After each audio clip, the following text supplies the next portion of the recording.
하나님 말씀 창세기 4장 6절입니다. 여호와께서 가인에게 이르시되 네가 분하여 함은 어찌미며 안색이 변함은 어찌미며. 오늘 설교 제목은 다 아시면서 왜? 흔히 많은 사람들이 이런 이야기를 해요. 여호와 하나님께서는 다 알고 계시면서 왜 이렇게 우리들을 못 살게 구느냐.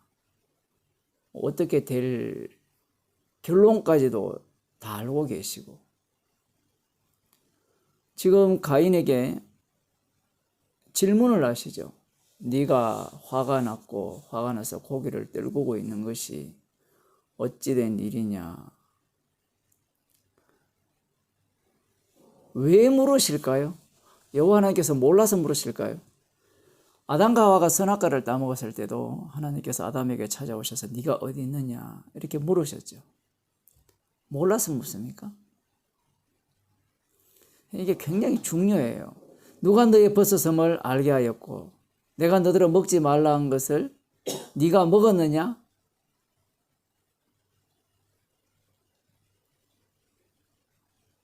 선악과를 먹은 인간들은 하나님의 간섭을 싫어합니다.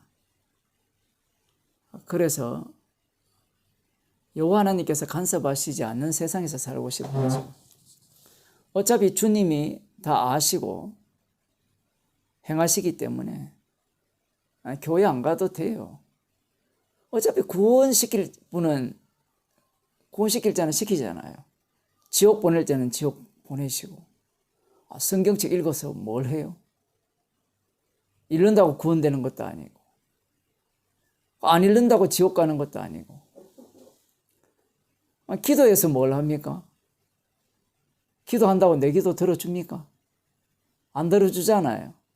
어차피 세상은 주님 마음대로 하는 세상이니까 내가 기도해서 뭐 하나님의 뜻을 바꿀 수 있어요? 날 귀찮게 하지 말라는 겁니다. 하나님에 대해서. 이게 인간들의 본 모습이죠. 특별히 이런 모습이 누구에게서 나타나는가 하면 예수님을 믿는다고 하는 사람들, 그들에게서 이런 모습이 나타나죠. 내 마음대로 살겠다. 그것이 오늘날 신앙이 있다고 하는 사람들의 태도입니다. 왜 그런 모습을 보이는가? 이 히브리서에 보면 모이기를 피하는 자들이 발생하잖아요. 왜 안 모이는가? 논리가 간단해요. 모인다고 천국 갑니까? 날마다 모이기를 힘쓰려 했거든요. 말씀에서는. 안 모이면 그럼 지옥 갑니까? 이렇게 논리로 따지는 거예요. 지금 사람들이 하나님의 말씀을. 그 따지는 이유가 뭐냐라고 이야기하면 귀찮다는 거예요. 모여서 돈이 한 1억씩 떨어지면 로또에 당첨된다면 열심히 모일 거예요. 모여도 이익되는 게 없어요. 왜냐하면 사람 만나면 피곤하죠. 헌금해야 되죠. 그 시간에 낮잠 자면서 누워서 유튜버 듣는 게 100번 낫지. 교회 가서 뭐 해요?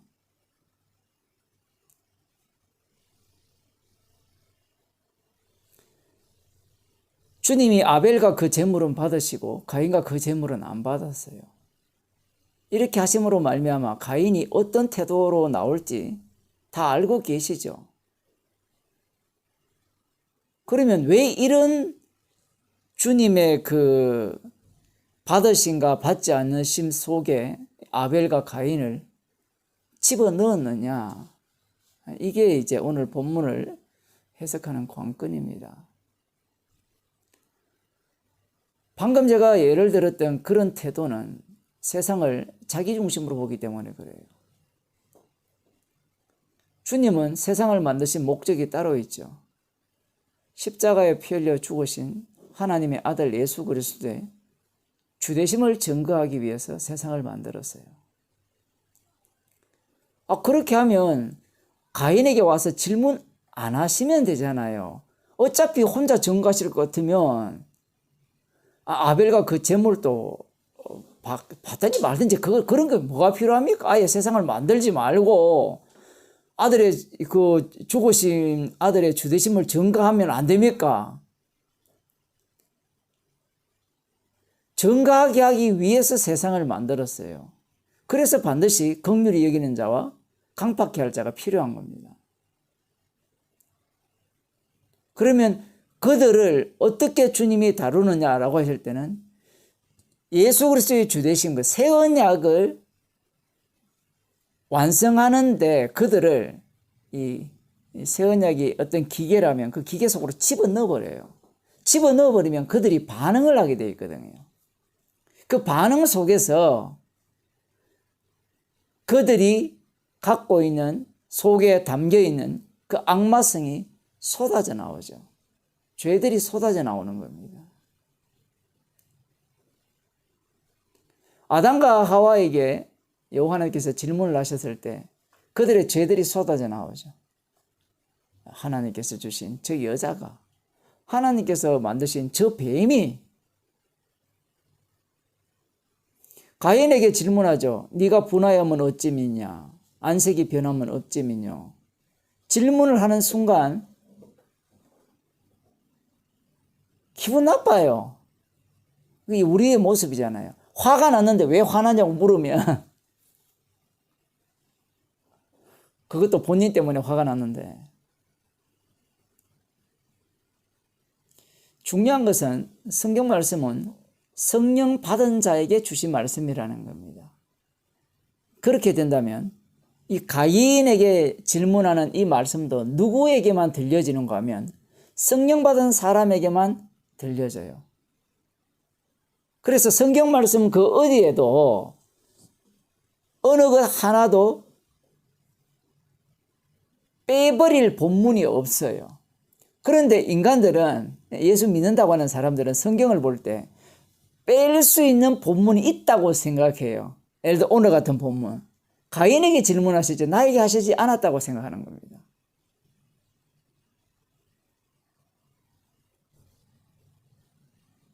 그런 태도가 문제죠. 나는 아벨이야. 아벨이 되려면 가인이 돼야 돼요. 가인에서 아벨로 넘어가지 않으면 구원이라는 것은 없습니다. 왜냐하면 구원 자체가 희생 제물을 통해서 구원이 이루어졌거든요. 희생 제물이 하나님의 아들이 죽으심이잖아요. 피잖아요. 그 아들의 피로 구원됐다는 것은, 죄 용서했다는 것은, 그 용서받은 자는, 구원받은 자는 죄인이라는 거거든요. 그럼 죄인이라는 것은 가인과 동일하죠. 예수님께서 육신을 입고 이 땅에 오셨을 때 유대인들이 예수님을 죽입니다. 왜 죽이는가 하면 예수님의 말씀 하나하나가요, 이 상처를 내는 말씀이거든요. 불쾌한 말씀이에요. 예수님의 말씀은 분노 유발하시는 분, 그러니까 예수님의 별명은 분노 유발자예요. 사도행전을 보면 사도들이 전하는 그 복음의 내용들이 모두가 다 분노를 유발케 하죠. 스데반 집사의 설교가 분노를 유발케 하는 거예요. 그럼 무엇이 그렇게 그들을 분노케 했느냐 라고 하면 율법대로 살아온 자신들을 보고 하는 말이 너희는 바로 악마의 자식이다, 이렇게 말을 하는 겁니다. 그러니 이들이 분노하지 않을 수 없는 거예요. 그 요한복음 7장에 보면 이런 말씀이 나옵니다. 19절에 보면 모세가 너희에게 율법을 주지 아니하였느냐? 너희 중에 율법을 지키는 자가 없도다. 너희가 어찌하여 나를 죽이려 하느냐? 이렇게 이야기해요. 예수님의 말씀의 논리가 문제가 있어요. 그 선악과를 따먹은 인간들이, 그러니까 남은 자 유대인들이 보기에 예수님의 논리가 왜 문제가 있는가 하면 모세가 너희에게 율법을 주었다라는 겁니다. 그런데 너희들이 율법을 지키지 않는다는 거예요. 이 듣는 무리들이 짜증나거든요. 율법을 지키고 있어요. 그런데 예수님은 지키지 않는 증거가 뭐냐라고 되는데 그 근거가 뭔가 하면 나를 죽이려 한다는 거예요. 이게 말이 안 돼요, 논리가. 율법을 지키기 때문에 율법에 대해서 율법을 거스리는 예수를 죽이려고 하는 거예요. 이렇게 말하니까 무리들이 당신은 귀신이 들렸도다.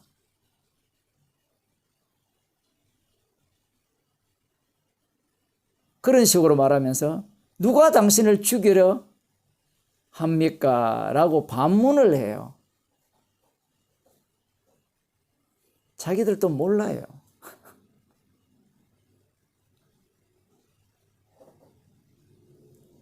궁극적으로는 이 예수님의 말씀 한마디 한마디가 이들을 분노케 해서 예수님을 살해해 버립니다. 우리는 이런 말씀을 보면서 관람자가 되면 안 돼요. 성령을 주신 이유가 뭡니까? 성령은 책망케 하는 분이거든요. 책망하는 분이에요.